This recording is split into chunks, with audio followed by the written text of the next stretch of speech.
জোয়ার ভাটার কারণে বেশিরভাগ সময় স্পিডবোট ও ট্রলার সহ বিভিন্ন নৌযান থেকে নেমে কখনো এক বুক কখনো বা কোমর সমান পানিতে কাদা পেরিয়ে ঘাটে পৌঁছাতে হয় সন্দ্বীপবাসীকে।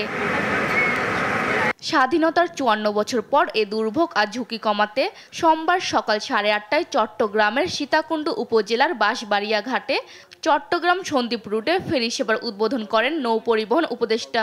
এসডিজি সাস্টেইনেবল ডেভেলপমেন্ট গোলের কথা বলতে, সাস্টেইনেবল ডেভেলপমেন্ট ততক্ষণ হবে না যতক্ষণ পর্যন্ত প্রান্তিক অঞ্চলে মানুষের জীবনযাত্রার উন্নতি না করা যায়।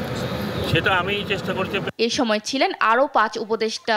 বিচ্ছিন্ন দ্বীপকে মূল ভূখণ্ডের সঙ্গে সংযুক্ত করাকে সরকারের সাফল্য হিসেবে দেখছেন তারা।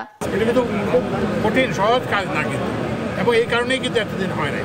ওনারা এটাকে চ্যালেঞ্জ হিসেবে গ্রহণ করছেন এবং ওনারা সফল হয়েছেন এই যে আজকের এর মাধ্যমে। খুব খুশি লাগছে আজকে সন্দ্বীপের মানুষের জন্য, আর খুব খুশি লাগছে যে ফজল ভাই যে ভেবেছেন যে ওনার এলাকার মানুষদের এই সমস্যাটার সমাধান করতে হবে। যোগাযোগের স্থাপন হলো, এটাতে বিশেষ করে আমার মনে হয় স্বাস্থ্যের দিক থেকে, শিক্ষার দিক থেকে অনেকের চলাচল যে সুবিধা হবে সেটাতে আমার মনে হয় জীবন মান বাড়বে। পরে সন্দ্বীপ উপজেলা পরিষদ প্রাঙ্গণে সমাবেশে প্রধান অতিথি হিসেবে ভার্চুয়ালি যোগ দেন প্রধান উপদেষ্টা মোহাম্মদ ইউনূস। এ সময় তিনি বলেন, সন্দ্বীপের উন্নয়নে সব উদ্যোগ নেবে সরকার। 4 লাখ মানুষের দ্বীপ উপজেলা সন্দ্বীপের দীর্ঘদিনের প্রতীক্ষার অবসান হলো এ ফেরি চলাচলের মধ্য দিয়ে। আমি ৬৫ বছর বয়স, আমি এই বয়সে সন্দ্বীপ থেকে চট্টগ্রাম যাওয়া চাষের জন্য অনেক কষ্ট করছি।